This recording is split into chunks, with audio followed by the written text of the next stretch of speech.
Hello friends, Radhe Radhe.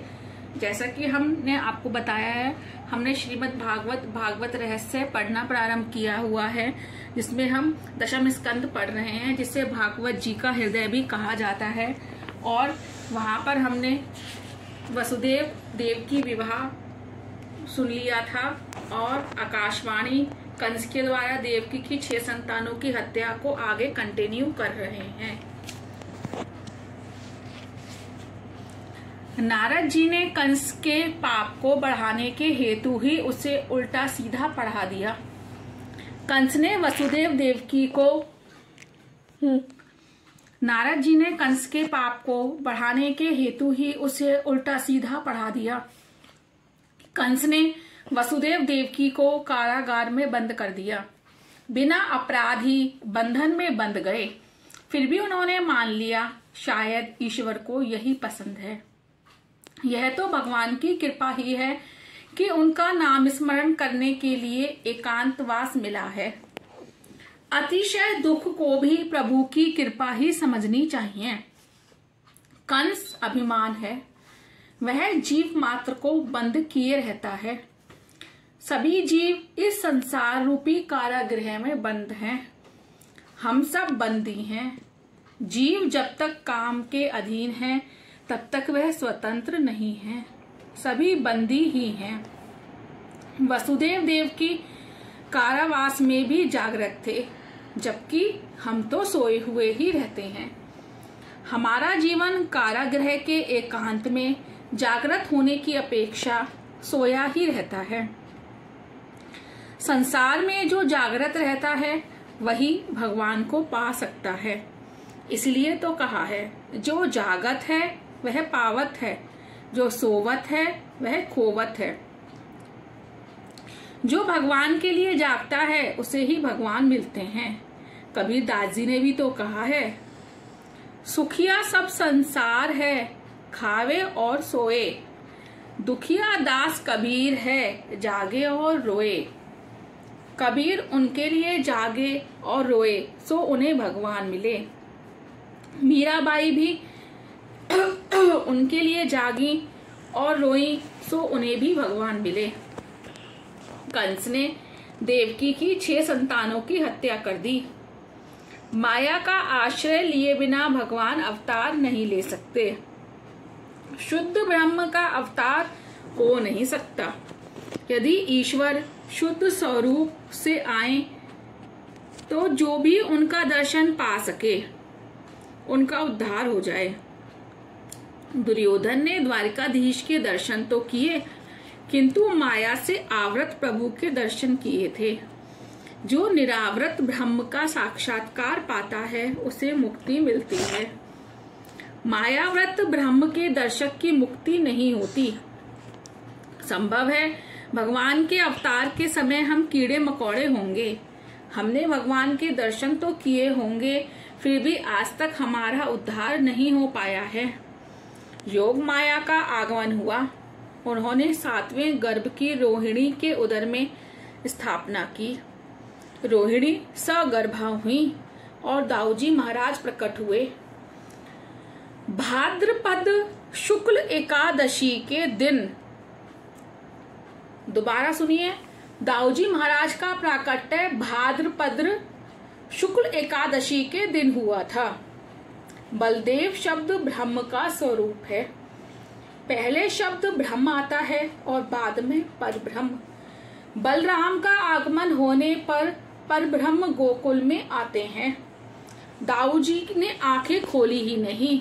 जब तक मेरा कन्हैया नहीं आएगा, मैं आंखें नहीं खोलूंगा। यशोदा जी पूर्णमासी से बलराम की नजर उतारने की विनती करती हैं। पूर्णमासी कहती है, यह तो किसी का ध्यान कर रहा है। इस बालक के कारण तेरे घर में बाल कृष्ण पधारेंगे। यशोदा ने सभी को प्रसन्न किया। यश सभी को दोगे और अपयश अपने पास रखोगे तो कृष्ण प्रसन्न होंगे। ऐसा दुष्ट है कि यश अपने पास रखता है और अपयश दूसरों के सिर मढ़ देता है। यशोदा, जो दूसरों को यश देती है वह यशोदा है। नंद, जो सभी को आनंद देता है वही नंद है। विचार, वाणी, वर्तन, सदाचार से जो अन्य को आनंद देता है उसी के घर भगवान पधारते हैं। जो सभी को आनंद देता है उसी को परम आनंद मिलता है। नंद बाबा ने सभी को आनंद दिया, सो उनके घर परम आनंद प्रभु आ गए। सभी गोपाल शांडिल्य ऋषि के पास आए। महाराज, कुछ ऐसा कीजिए कि नंद जी के घर पुत्र का जन्म हो। शांडिल्य के कहने पर सभी एकादशी व्रत करने लगे। एकादशी महाव्रत है। एकादशी के दिन पान सुपारी खाना या सोना भी निषिद्ध है। थोड़ा सा फलाहार ही किया जा सकता है।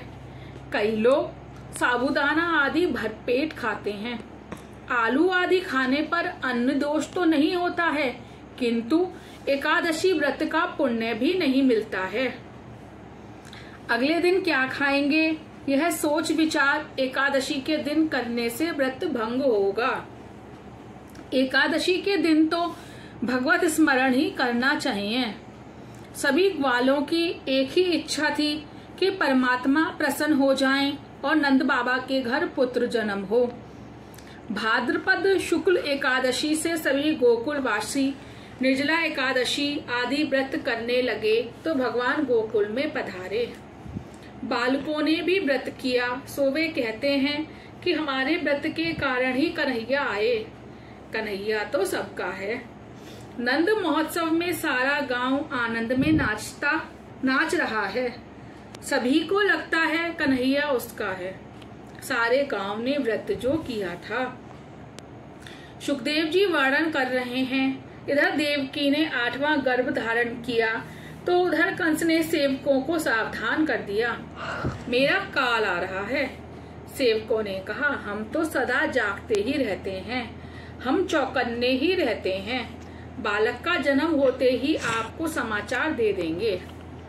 देवगण देवकी गर्भवासी भगवान नारायण की प्रार्थना करते हैं। आप तो सत्य स्वरूप त्रिकाल बाधित हैं। अपने वचन सत्य करने के हेतु आप पधार रहे हैं। अनेक विद्वानों की अधोगति हमने देखी है, किंतु जो व्यक्ति आपकी लीलाओं का स्मरण और आपके नाम का जप करता है उसकी कभी अधोगति नहीं होती। नाथ, आप कृपा करें। देवों ने देवकी को भी आश्वासन दिया। नव मास पर परिपूर्ण होने को आए। मन, बुद्धि, पंचप्राण आदि की शुद्धि हुई। इन सब की शुद्धि होने पर परमात्मा के दर्शन की आतुरता बढ़ती जाती है। ईश्वर के दर्शन बिना चैन नहीं आता, अतः जीव तड़पता है और अतिशय आतुर हो जाता है और तभी भगवान अवतार धारण करते हैं। जय जय श्री राधे राधे राधे। आगे का कंटिन्यू कल करेंगे। आप सभी से अनुरोध है, कल का पाठ जरूर देखिएगा, जरूर सुनिएगा, क्योंकि कल भगवान श्री कृष्ण का प्राकट्य होगा। भगवान श्री कृष्ण आगमन हम पढ़ेंगे और भगवान श्री कृष्ण का जन्म उत्सव भी साथ साथ मनाएंगे। राधे राधे। राधे राधे श्री राधे।